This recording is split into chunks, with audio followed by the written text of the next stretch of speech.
Hello everyone, I welcome you all on study shot में आपका स्वागत है। स्टडी शॉट के इस वीडियो के अंदर हम करेंगे नेक्स्ट पार्ट। पहले दो पार्ट आ चुके हैं जिसके अंदर बुद्धिज़्म, जैनिज़्म और महाजनपद कवर हो चुके हैं। एसएससी टीसीएस पैटर्न पे जितने भी क्वेश्चन पूछे गए हैं उसके ये थर्ड वीडियो है। अगर आपने पहले दो नहीं देखे तो वो भी जाके देख सकते हैं। तो शुरुआत करते हैं हमारे फर्स्ट क्वेश्चन की। ये जितने भी है ये 2019 2021 में जो भी एसएससी ने क्वेश्चंस पूछे हैं वही हैं, पीवाईक्यूज है बेसिकली ये। तो चलिए शुरू करते हैं। So the first state, Chandragupta first, जिसको दहेज के अंदर कौन से राज्य मिला, मतलब कौन सा स्टेट मिला था लिच्छवी से। चंद्रगुप्त फर्स्ट ने क्या किया था, जो लिच्छवी राजकुमारी थी कुमारा देवी, उससे शादी की थी और उसको दहेज में ना पाटलिपुत्र मिल गया था। ठीक है। अब जो पाटलिपुत्र है वो गैंगेटिक वैली है ना, जो गंगा वैली का रीजन, वो काफ़ी फर्टाइल लैंड है। तो इससे क्या हुआ था, इसको काफ़ी पैसा और प्रेस्टीज मिला था। इसको रिसोर्सेज भी मिल गए थे अच्छे खासे और काफ़ी पावर और प्रेस्टीज मिली थी। और ये लिच्छवी प्रिंसेस से शादी की थी चंद्रगुप्त फर्स्ट ने। और गुप्ता डायनेसिटी थी, वो बेसिकली फाउंडर तो गुप्ता ने ही की थी, मतलब कोई नाम नहीं है, बट उनका बेटा था घटोत्कच। घटोत्कच का बेटा था ये चंद्रगुप्त फर्स्ट। ठीक है, बाकी इन्फॉर्मेशन यहाँ पे लिखी हुई है। चलिए नेक्स्ट पे चलते हैं। The Barabar cave, the oldest surviving rock cut cave in India. Rock cut का मतलब क्या होता है कि पहाड़, मतलब रॉक चट्टान को काट के केव बनाई गई। Mostly belong to which of the following period. तो जो ज़्यादातर बाराबर केव है वो कौन से पीरियड से बिलोंग करती है, तो वो करती है मौर्यन एम्पायर से बिलोंग। ठीक है, चलते हैं नेक्स्ट पे। कहाँ पे है ये भी क्वेश्चन पूछ सकते हैं। तो ये जेहानाबाद डिस्ट्रिक्ट बिहार के अंदर है। Megasthenes a Greek historian visited India in the reign of, मतलब मेगस्थनीज जो भारत आया था वो किसके राज में आया था, तो वो चंद्रगुप्त मौर्य के राज में आया था। और उसने एक बुक लिखी थी जिसका नाम था इंडिका, जो काफ़ी बार एग्जाम के अंदर पूछते हैं। ये एसएससी सीपीओ 2019 इवनिंग शिफ्ट का क्वेश्चन है। चलते हैं नेक्स्ट पे। ठीक है। Who has written the book Arthashastra, ये तो सबको पता होगा, एमटीएस का क्वेश्चन है। कौटिल्य, जिसको विष्णुगुप्त या चाणक्य भी बोलते हैं। चलते हैं नेक्स्ट पे। Which of the following is the only correct pair as described by Chola inscriptions, मतलब जो चोला इंस्क्रिप्शंस हैं, ठीक है, उनके अकॉर्डिंग इनमें से कौन सा पेयर है जो कि करेक्ट है। क्वेश्चन इजी नहीं है, ये काफ़ी टफ क्वेश्चन है। तो चलिए देखते हैं। तो ये क्या वर्ड है, पल्ली छंदम। पल्ली छंदम क्या था, तो land donated to Jain institution. फिर है साला भोग, तो ये पहला ही करेक्ट है, साला भोग था, जो कि स्कूल, ये पिछले जो वीडियो के अंदर भी क्वेश्चन आया था, देखो रिपीटेड क्वेश्चन है। जो स्कूल को लैंड दी जाती थी उसको बोलते थे साला भोग। ठीक है, तो हमारा आंसर क्या हो गया, ए। अब चलते हैं नेक्स्ट पे। और ब्रह्मदया क्या थी, तो Brahmadeya was a tax free land gift either in form of single plot और whole villages donated to Brahmanas in early medieval India. जो ब्राह्मण्स को जो लैंड गिफ्ट की जाती थी उसको बोलते थे ब्रह्मदया। ठीक है। और वेलंगावी थी ये लैंड फॉर नॉन ब्राह्मण्स, जो नॉन ब्राह्मण्स पीजेंट वगैरह को जो लैंड दी जाती थी वो थी। ठीक है। और साला भोग हो गया, स्कूल को थी। वेलनवागी थी, जो कि पीजेंट्स वगैरह को, किसानों को दी जाती थी वो लैंड। और ब्रह्मदया थी जो लैंड ब्राह्मणों को दी जाती थी। चलते हैं नेक्स्ट पे। Which of the following was not a type of sacrifice performed by king in ancient India to establish their position.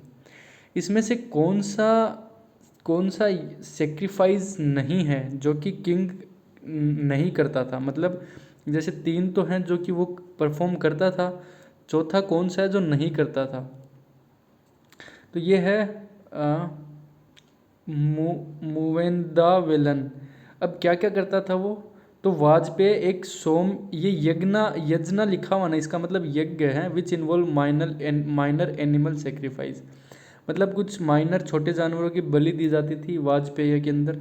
ये ब्राह्मणों के द्वारा परफॉर्म किया जाता था, एंड क्षत्रियज, और क्षत्रिय के द्वारा। And is one of the greatest Soma yajna of its kind. और ये एक सोम यज्ञ था, मतलब ग्रेटेस्ट। इस चलते हैं नेक्स्ट पे। इसमें कौन सा नहीं था, तो वो है डी। अच्छा, अश्वमेध तो आपने रामायण में भी सुना होगा। जैसे क्या करते हैं ना कि घोड़े को छोड़ देते हैं और वो घोड़ा जितनी दूरी तक तय करता है वो उस राज्य की मतलब वो उस किंग के अंडर में आ जाती है। जैसे मैंने क्या किया, मतलब मान लो कि आप किसी देश के राजा हो, आपने अपने घोड़े को छोड़ दिया। अब वो घोड़ा जहाँ जहाँ जाएगा खुला एकदम फ्रीली, वो वहाँ वहाँ पे आपका राज हो जाएगा। जहाँ पे उस घोड़े को किसी ने पकड़ लिया, मतलब आपको इस किंग से फिर फाइट करनी पड़ेगी, लड़ाई करनी पड़ेगी। और राजसूय यज्ञ तो था ही। चलते हैं नेक्स्ट पे। Under Mauryan administration the Sitadhyaksha was the officer in charge of. तो सीता, देखो सीपीओ का क्वेश्चन है, सित्ताध्यक्ष इंचार्ज किसका था? ठीक है, तो वो था agriculture in charge. During the Mauryan rule the Sitadhyaksha were the superintendents और official who were in charge of agriculture. ये हाईली स्किल्ड होते थे, एक्सपीरियंस होते थे एग्रीकल्चर फील्ड के अंदर, and were appointed by the Amatyas. Amatyas कौन थे? ये हाईएस्ट एडमिनिस्ट्रेटिव और जुडिशियल इक्वलेंस थे ऑफ द किंग। मतलब अमात्याज मान लो ये मंत्री वगैरह थे, मंत्री की पोस्ट पे। ये अमात्याज आज के अगर आप कंपेयर करो तो मान लो कि ये सीनियर मोस्ट आईएएस ऑफिसर्स थे। चलते नेक्स्ट पे। ये देखो, ये रिपीटेड क्वेश्चन है, फिर से रिपीट हुआ है। पहले हम देख के आए थे ये बाराबर केव, कहाँ पे है ये? तो जहानाबाद बिहार के अंदर है और मौर्यन एम्पायर में थी। चलते हैं नेक्स्ट पे। और ये किसने बनाई थी? तो देखो ये यहाँ पे दिया हुआ, दशरथ मौर्य ने बनाई थी। It is located in Makhdumpur region of Jehanabad district of Bihar. चलते हैं नेक्स्ट पे। Chandragupta led a revolt against and overthrew them. Chandragupta Maurya ने एक रिवोल्ट किया था और किसको हटा दिया था? ये इजी क्वेश्चन है भाई, किसको हटाया था चंद्रगुप्त ने? चाणक्य कौटिल्य की सहायता से उसने लास्ट जो रूलर था नंदा डायनेस्टी का, कौन था? धनानंद, उसको उखाड़ फेंका था। ठीक है, धनानंद को, क्या स्पेलिंग है धनानंद की, जो भी है। ठीक है, चलते हैं नेक्स्ट पे। और चंद्रगुप्त ही था मौर्य डायनेस्टी का founder. A type of court called Kantaka Shodhana was prevalent in. मतलब ये कंठक शोधना किसके शासनकाल में प्रिवेलेंट था? ये सीजीएल का क्वेश्चन है। देखो टॉपिक से क्वेश्चंस आ रहे हैं, देखो 18 के एग्ज़ाम में आया, फिर 20 के एग्ज़ाम में आया, दोनों मॉर्निंग शिफ्ट में है ना। अगर आप ये क्वेश्चन भी करके जाते हो तो हो सकता है अगली बार इन 4 ऑप्शन में से किसी आसपास से रिलेटेड इन्फॉर्मेशन पूछ ले। तो I hope it will help you in upcoming CPO and CGL exam. So ये हमारा है मौर्यन एम्पायर के अंदर था कंठक शोधा। क्या था? ये एक टाइप ऑफ कोर्ट था। ठीक है, it literally mean removal of the throne and was used in reference in criminal justice in ancient India. मतलब जो भी कोई क्राइम वगैरह करता है उसको हटाने का प्रोसेस था, मतलब उसको सज़ा वगैरह देने का। ठीक है, कंठक शोधना मौर्य से रिलेटेड है। Who among the following published A set of Ashokan inscription. तो किसने पब्लिश किया था अशोकन इंस्क्रिप्शन के सेट? तो ये था अलेक्जेंडर कनिंगम। कौन सी ईयर में किए थे? 1877 में। He was the founder of the archaeological survey of India. देखो क्वेश्चन ये भी बन सकता है। अब आसपास से रिलेटेड इन्फॉर्मेशन से मैं बोल रहा हूँ ना, अगले एग्जाम में आपसे क्या पता ये पूछ ले, who was the founder of archaeological survey in India, तो वो कौन था? Alexander Cunningham. 1851। He explored the Buddhist monument of central India. He had conducted excavation at Sarnath, Sankhya and Sanchi. He also published the Bhilsa Tops, an attempt to establish the history of Buddhism based on architectural evidence. आपको तो ये याद रखना है कि Ashokan inscription के set किसने publish किए थे। सेकंड की आर्कियोलॉजिकल सर्वे ऑफ इंडिया का फाउंडर कौन था? दो चीज़ याद रख लेना, दोनों ही कौन था? Alexander Cunningham. According to Ashokan edicts, how many years after becoming the king did Ashoka wage war on Kalinga. जो अशोका ने रॉक एडिक्ट बनवाए थे, मतलब रॉक्स पे जो खुदाई करवाई थी, तो उसमें अशोका के राजा बनने के कितने साल बाद में उसने कलिंग से युद्ध किया था। अच्छा, ये कलिंगा कहाँ पे है? उड़ीसा में है। ठीक है, तो ये 8 साल बाद में, अशोका जब राजा बन गया तो उसके 8 साल बाद में ये कलिंग वार हुआ था। और वार इतना भयानक था कि उसके बाद में अशोक ने ना शस्त्र त्याग दिए थे। उसने पीस को महत्व दिया और बुद्धिज़्म अपना लिया था। ठीक है, चलते हैं नेक्स्ट पे। और अशोका ने ना थर्ड बुद्धिस्ट काउंसिल भी करवाई थी। कहाँ पे हुई थी? तो वो पाटलिपुत्र में हुई थी। ठीक है।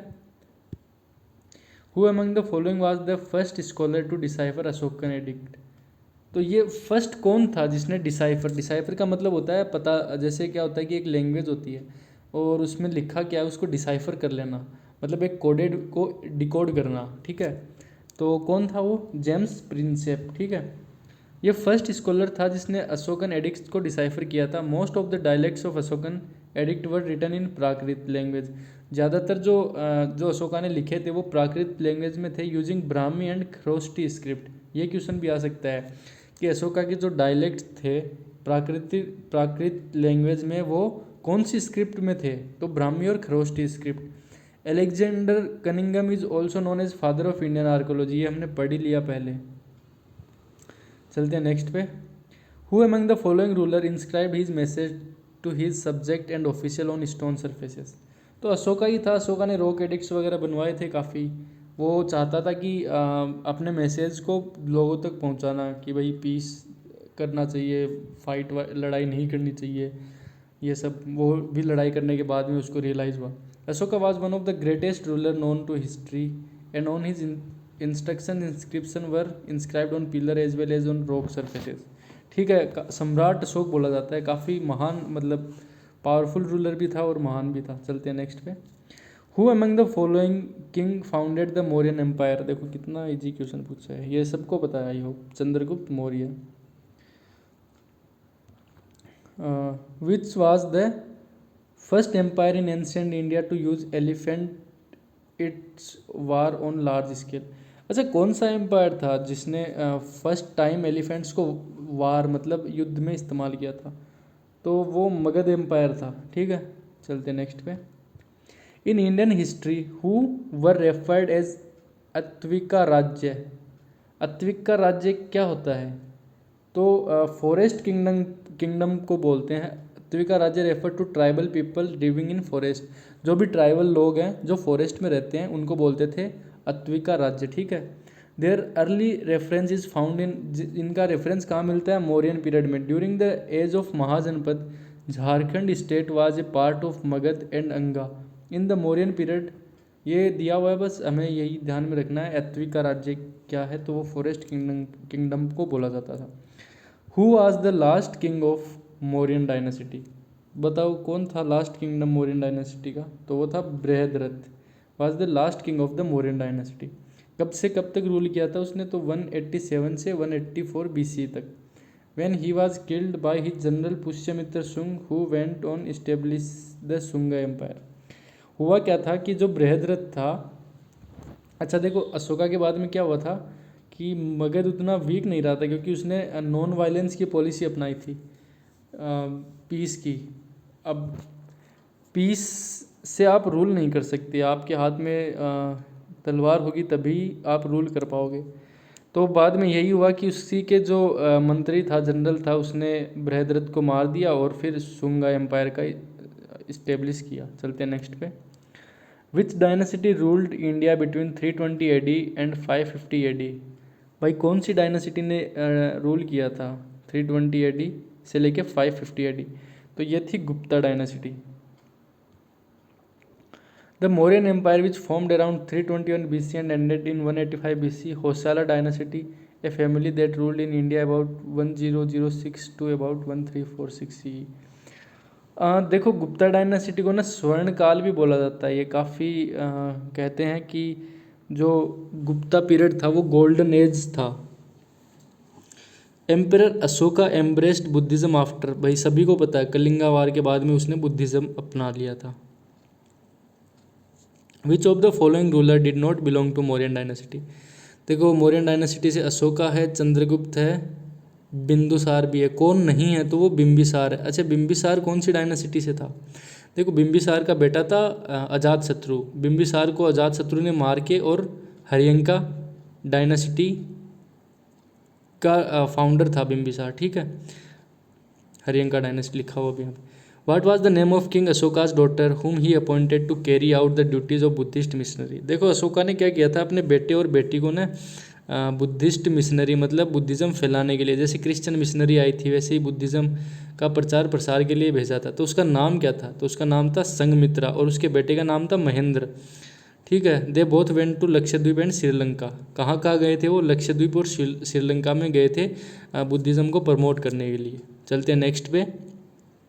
सो यही है, आप अगर डेली के ये 20 15 20 25 क्वेश्चन करते हो तो महीने के कम से कम 600 से 700 क्वेश्चन बन जाते हैं आपके। तो इनमें से कोई ना कोई क्वेश्चन तो वहाँ पे ज़रूर मिलेगा, चाहे डायरेक्ट मिले चाहे इनडायरेक्ट मिले। तो अगर आप ये देख रहे हैं तो ये सीरीज़ आपके लिए काफ़ी फ़ायदेमंद रहेगी। So thank you everyone.